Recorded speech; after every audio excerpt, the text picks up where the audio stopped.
Hello students, welcome to EPG Pathshala. I am Dr. Divya Bajaj from Hindu College, University of Delhi.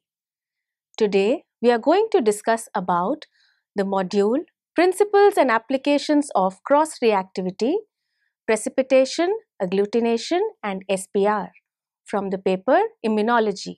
After reading this unit, you will be able to understand the nature of antigen-antibody interactions, define the basic characteristics of an immune reaction, identify and define factors important for detection of antigen-antibody reactions, define the methods and principles of techniques like agglutination, precipitation and SPR, describe the various applications of these techniques, and describe the principles used in clinical applications of these tests.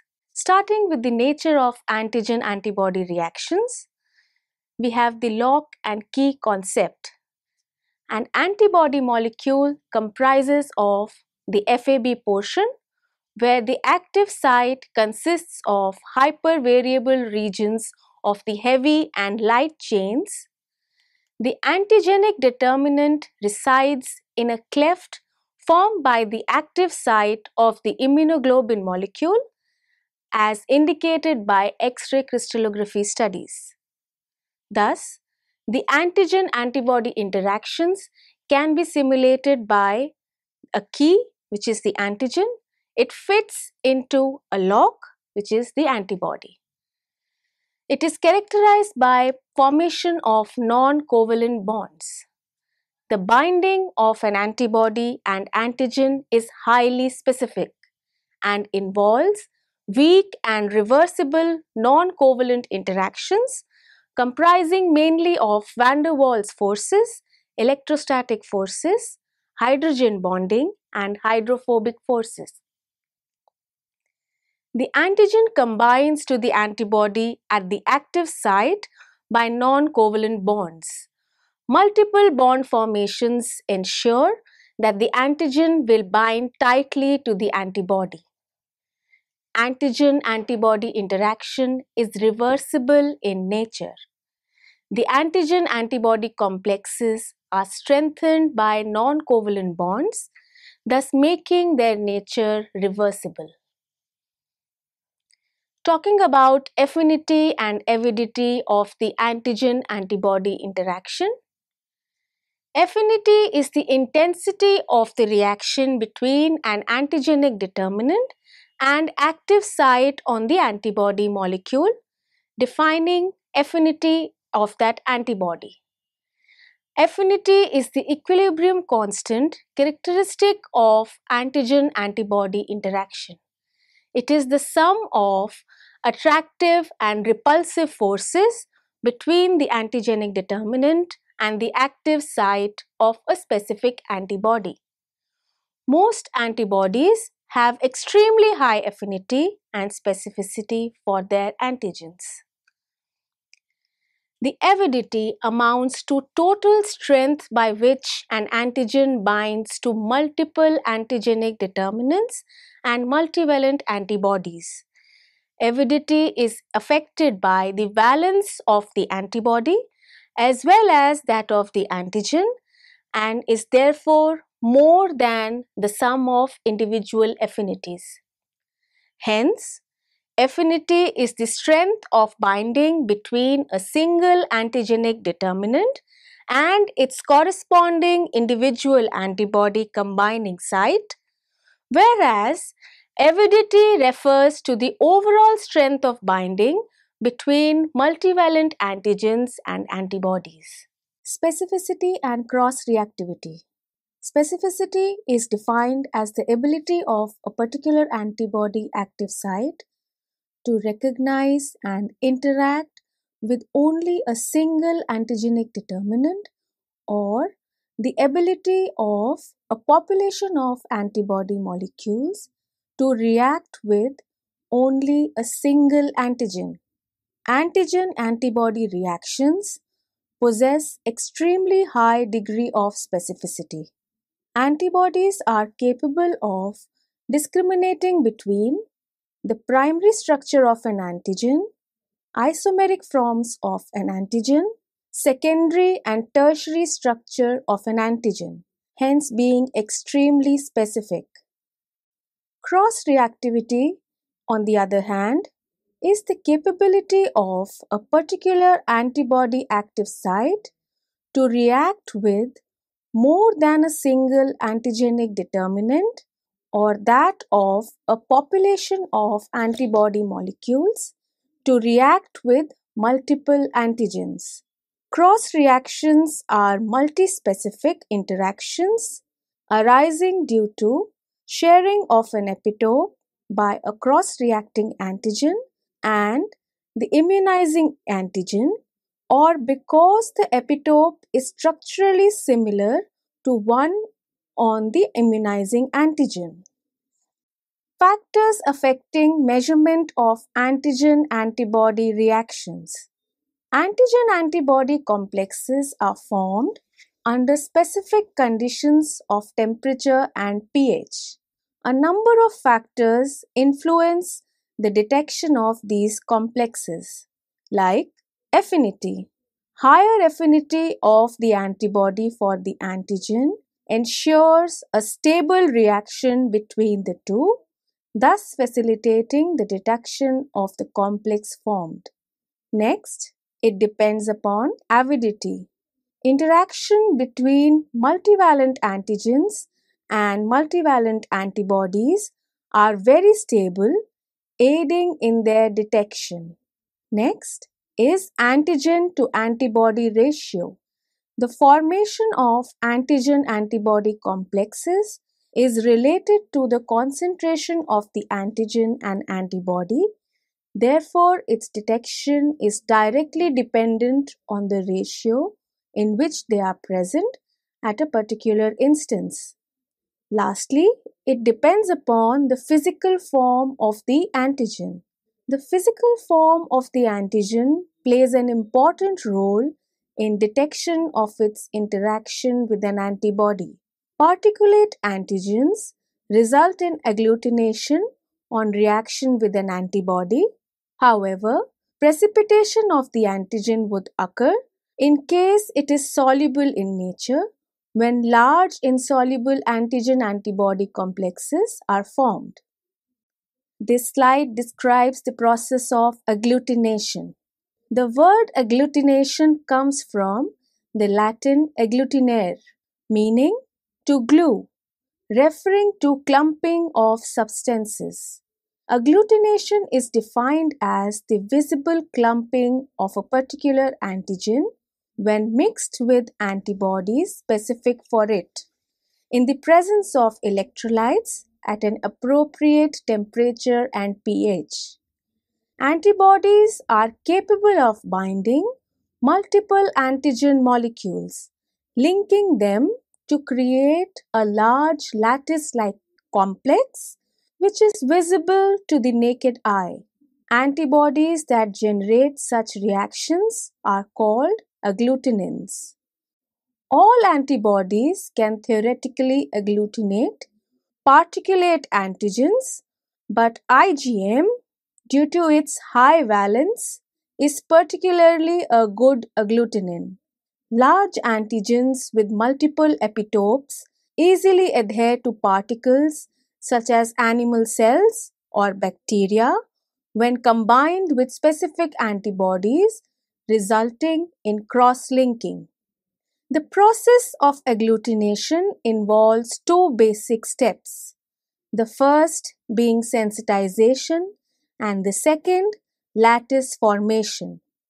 Sensitization is the recognition and attachment of specific antibody to the corresponding antigen.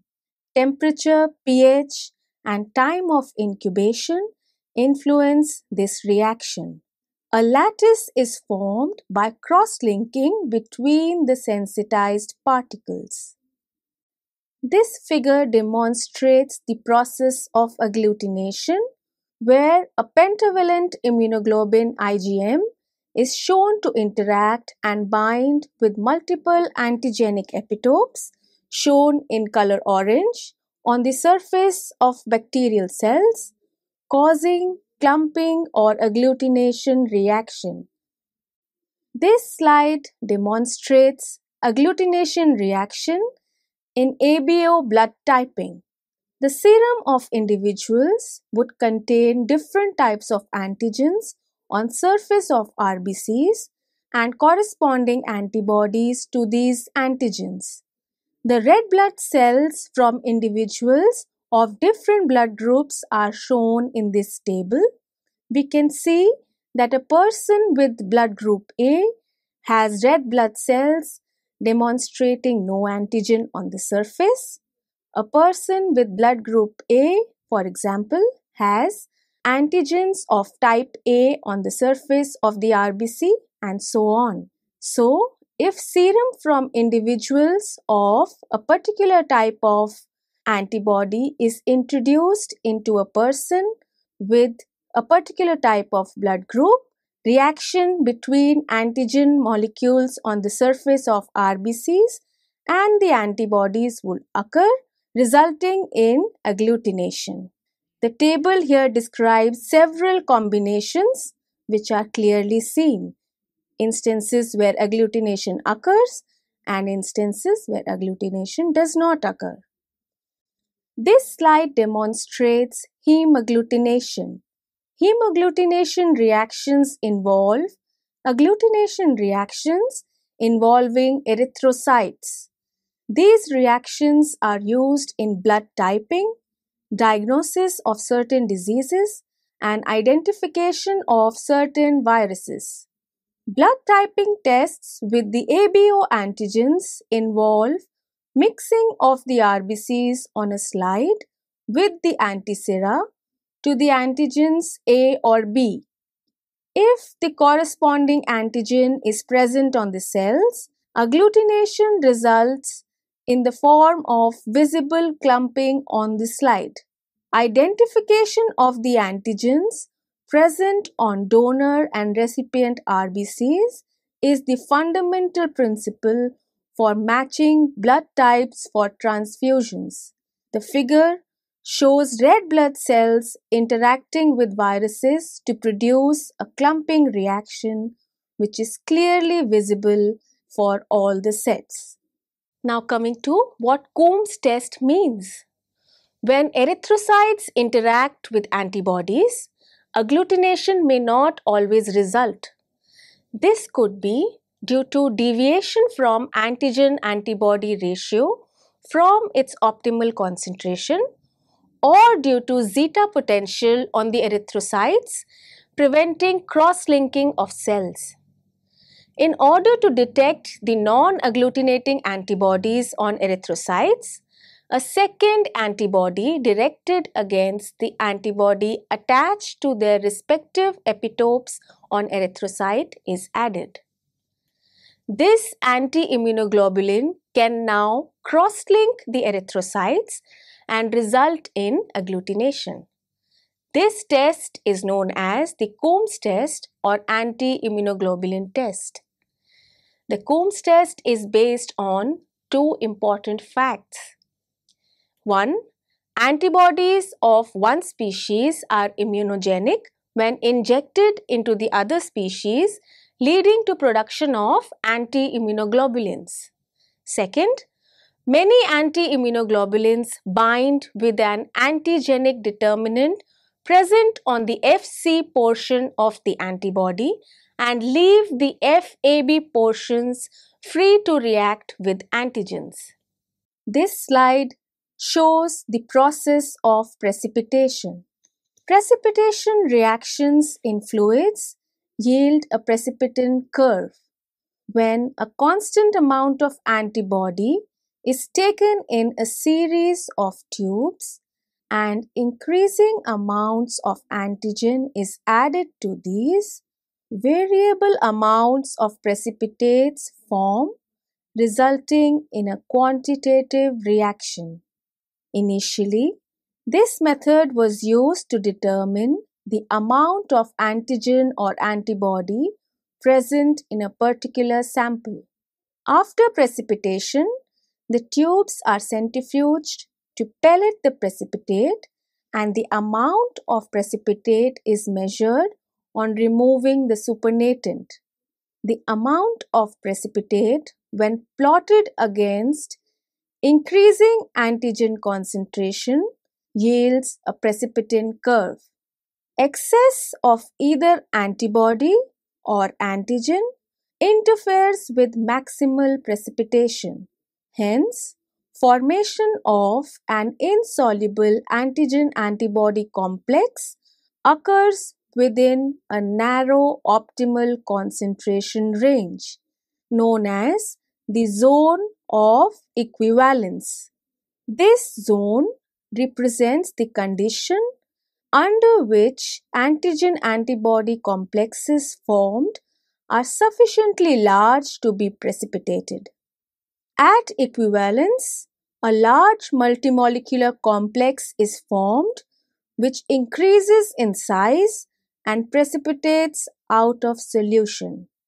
On the other hand, outside this zone, antigen or antibody excess occurs, resulting in the formation of small soluble complexes. This slide demonstrates the formation of the precipitation curve. It shows the interaction of antigens with specific antibodies that generate the precipitate. Different zones are highlighted in different colors according to the concentration of differently distributed components.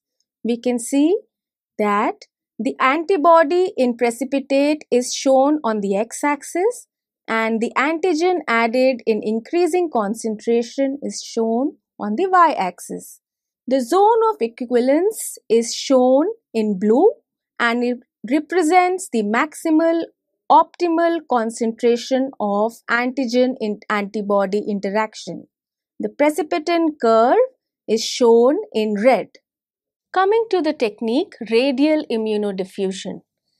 Radial immunodiffusion is a simple quantitative technique where a serially diluted antigen present in wells diffuses into the gel matrix containing uniformly distributed antibody. When the antigen diffuses into the gel, it reacts with the antibody as soon as it encounters the latter. This is followed by attainment of the equivalence point visualized in the form of a ring of precipitation around the well. The diameter of the precipitation ring is directly proportional to log concentration of antigen, since the amount of antibody is constant. Thus, the amount of an antigen in an unknown sample can be quantitated from a standard curve obtained from different concentrations of a standard antigen. If more than one antigen-antibody reactions has occurred, corresponding number of multiple rings would form, indicating that the sample contains a mixture of antigens or antibodies. This test is commonly used for determination of immunoglobulin levels in clinical samples. This slide shows radial immunodiffusion. The precipitin ring formed as a result of antigen-antibody interaction is visible in the agar matrix in the form of a radial sphere. The antigen molecules are present inside the well in the center of the agar matrix and the antibody is uniformly distributed within the gel matrix itself.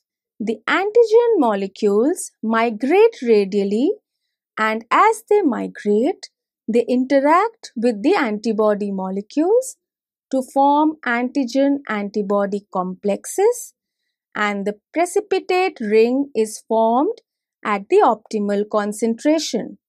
This reaction can be easily visualized with the naked eye. This slide describes immunoelectrophoresis. Immunoelectrophoresis involves Placing a complex mixture of antigens in a well and electrophoresing it on an agar gel so that the antigens are separated according to their charge. Following electrophoresis, a trough is cut in the gel and antibodies are added to this trough. The antibodies diffuse into the gel, resulting in formation of precipitin lines in the equivalence zone as a consequence of the antigen-antibody reaction. This test provides qualitative analysis of complex mixtures of antigens along with a crude measure of quantity represented by the thickness of the precipitin line. The components in a patient's serum are commonly analyzed using this test, where serum is placed in the well while antibody to the whole serum is placed in the trough. Comparison with normal serum can determine whether there are deficiencies or excess of one or more serum components on visualizing the thickness of the precipitin line. This slide describes the mechanism of countercurrent electrophoresis, also called double immunodiffusion or Auchterlonie. The Auchterlonie test, named after the Swedish physician who invented it, is one of the most commonly used serological preparation reactions and is based on double immunodiffusion. Also known as countercurrent electrophoresis, it involves placing the antigen and antibody in wells punched in a gel matrix and allowing the two to radially diffuse into each other, hence producing a concentration gradient. Different geometrical patterns have been observed in the precipitin lines formed between the antigen and antiserum wells. The patterns of these lines are indicative of the amount of similarity or dissimilarity between the antigens. Rates of diffusions of these molecules increase in proportion to their concentration in the wells but decrease in proportion to their sizes. Only antigen and antibodies having opposite charges can be used for this reaction.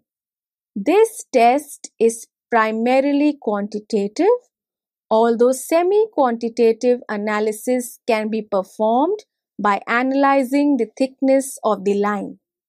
Its major advantage is its speed. This slide shows the double immunodiffusion. The antigen and antibodies diffuse towards each other in gel matrix until they interact to form the precipitate in the zone of equivalence. This zone of equivalence can be easily visualized by naked eye, and the migration of antibody and antigen molecules can be seen when they move out into the gel matrix.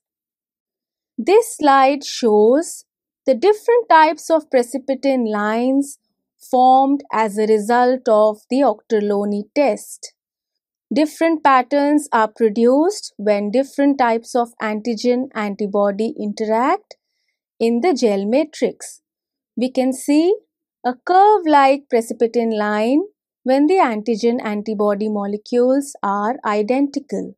The patterns form a crisscross pattern when they are non-identical, and when they are partially identical, we have a combination of both these patterns produced in the third set.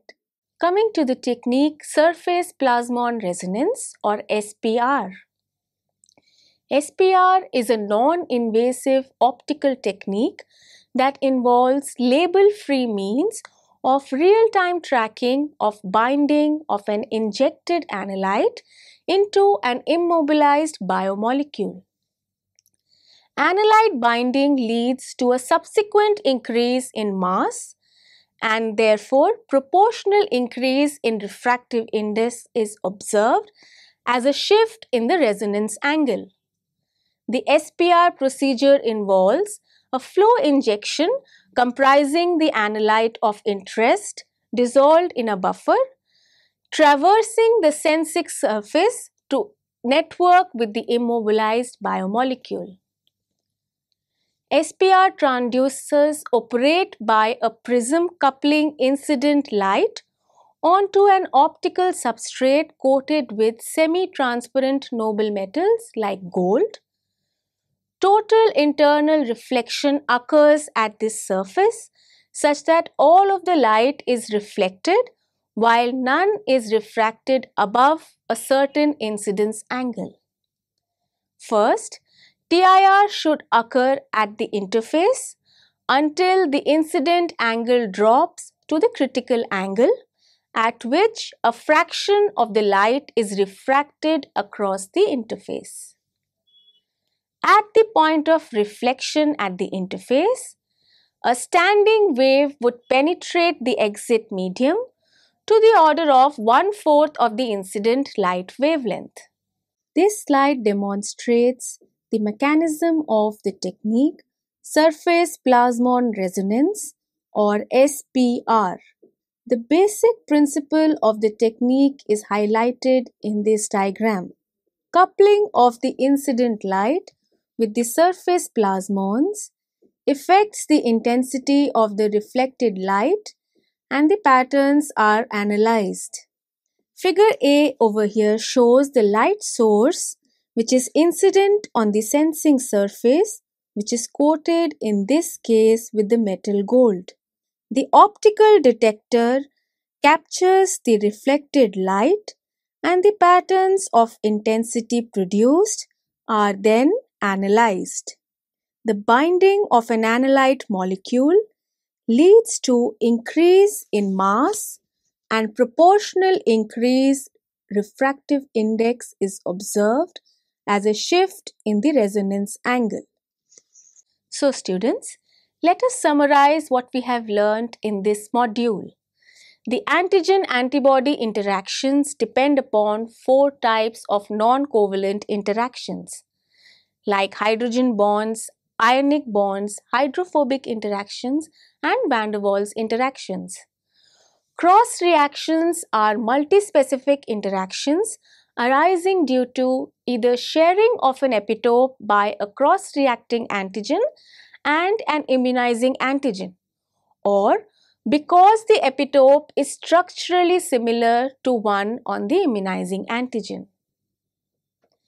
The interaction between a particulate antigen and an agglutinating antibody, also called agglutinin, produces visible clumping or agglutination that forms the basis of simple rapid sensitive amino acids.